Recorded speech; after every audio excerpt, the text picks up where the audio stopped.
Hello प्यारे student, आप सभी का स्वागत है हमारे यूट्यूब चैनल लेट्स डिस्कस में। प्यारे स्टूडेंट, जैसा कि स्क्रीन पर देख रहे हैं, आज हम डिस्कस करने जा रहे हैं क्लास 10th का विषय हमारा सामाजिक विज्ञान होगा, जो कि वर्कशीट नंबर हमारा 30 है और यह 18 सितंबर 2021 के लिए है।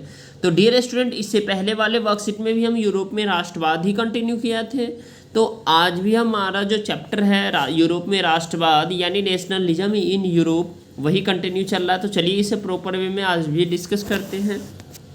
1815 के उपरांत यूरोप में रूढ़िवादी यानी 1815 के समय में यूरोप में जो रूढ़िवादी व्यवस्था था उसके बारे में बताया गया है। तो 1815 में नेपोलियन की हार के उपरांत यानी नेपोलियन जो है ना 1815 में हार गया, उसके उपरांत सरकार का झुकाव पुनः रूढ़िवाद की तरफ बढ़ा, यानी फिर से रूढ़िवादी व्यवस्था की तरफ बढ़ा।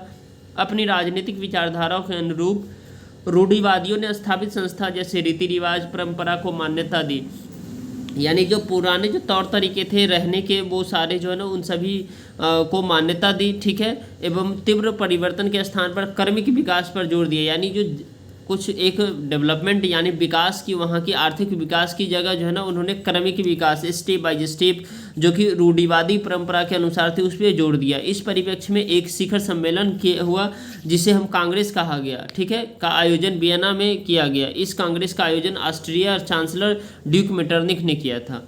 तो ये जो वियना में हुआ था कांग्रेस का आयोजन, जिसे ऑस्ट्रियन चांसलर ड्यूक मेटरनिख ने किया था। तो इसको पूछा जाएगा आपके एग्जाम में, जो वियना का जो है ना क्या हुआ, वियना का जो आयोजन ऑस्ट्रिया में हुआ था उसका चांसलर कौन थे, तो ड्यूक मेटरनिख ने। इस कांग्रेस में वियना संधि पर हस्ताक्षर किए गए। अब इसके बाद होती है डियर स्टूडेंट 1815 की संधि की विशेषता, ठीक है।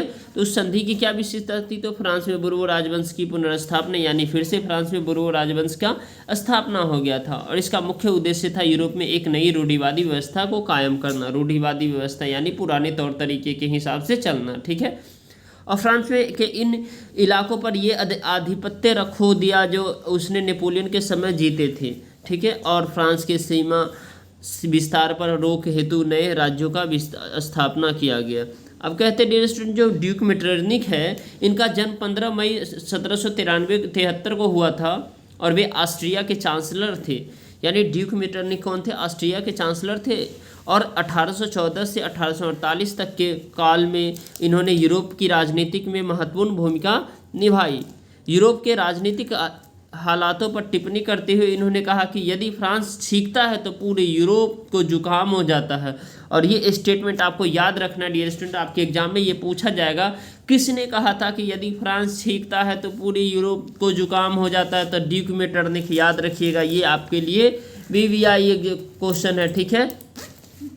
वियना संधि में इसकी महत्वपूर्ण भूमिका है। नेपोलियन युद्ध के उपरांत यूरोप की पुनर्रचना एवं पुराने राजतंत्र रूढ़िवादी तंत्र की पुनर्स्थापना में उन्होंने सक्रिय भूमिका निभाई। इसके बाद आप देखेंगे जोत्सिवा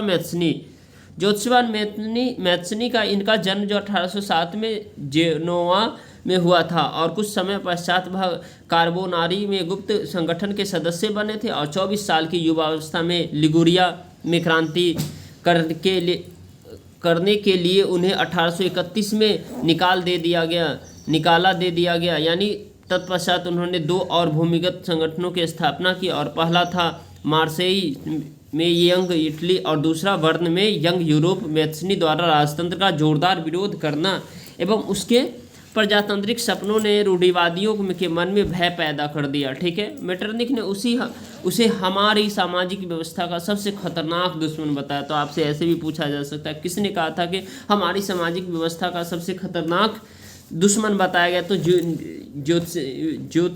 जोसेफिनी मैत्सनी ने बताया था, ठीक है। अब चलिए इसमें पूछे गए प्रश्न का एक एक करके हम आंसर देख लेते हैं, जो कि बेहद ही आसान है। चलिए क्वेश्चन नंबर हमारा फर्स्ट है, वियना संधि की प्रमुख विशेषता। तो वियना संधि की विशेषता फर्स्ट पॉइंट में ये लिखेंगे, सेकंड पॉइंट में ये लिखेंगे, थर्ड पॉइंट में ये और फोर्थ पॉइंट में ये। तो फर्स्ट पॉइंट में आप देखिए फ्रांस में बुर्बो राजवंश की पुनर्स्थापना।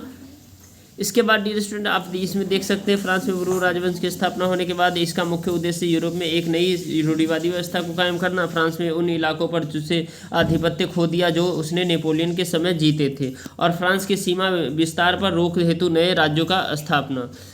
क्वेश्चन नंबर नेक्स्ट है डियर स्टूडेंट, मेटरनिक की भूमिका का वर्णन कीजिए। तो मेटरनिक ऑस्ट्रिया के चांसलर थे। 1814 से 1847 के बीच यूरोप की राजनीति में मेटरनिक ने महत्वपूर्ण भूमिका निभाई और नेपोलियन को हराने तथा वियना कांग्रेस में सबसे महत्वपूर्ण भूमिका मेटरनिक ने ही की थी। और यूरोप में रूढ़िवादी शासन की स्थापना में भी मेटरनिक की सक्रिय भूमिका रही थी। क्वेश्चन नंबर हमारा थर्ड है डियर स्टूडेंट, मेटरनिक ने जो मैथ्सनी को हमारी सामाजिक व्यवस्था का सबसे खतरनाक दुश्मन क्यों माना है और वह किस सामाजिक व्यवस्था की बात कर रहे हैं। तो मैथ्सनी का विरोध था तथा लोकतंत्र की स्थापना करना था, इसीलिए मेटरनिक ने उसे सामाजिक व्यवस्था का सबसे खतरनाक दुश्मन माना है। यहाँ सामाजिक व्यवस्था का अर्थ रूढ़िवादी शासन से है।